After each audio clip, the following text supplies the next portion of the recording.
Mastering numbers saves me time and energy. It also gives me the skills I need to tackle my dense syllabus.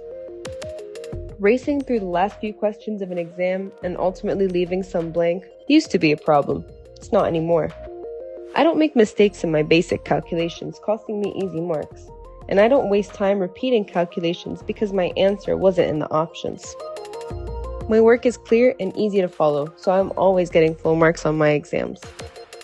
I'm not stumped by slightly unfamiliar questions and can easily adapt to different phrasing and pick out the concepts I need to apply to solve challenging questions. Math is like a flight of stairs, where numbers is the first step that will eventually lead you to the top. It's the stepping stone you'll always come back to when you climb each step. Even at the top of the staircase, where you find your advanced concepts like differentiation and integration.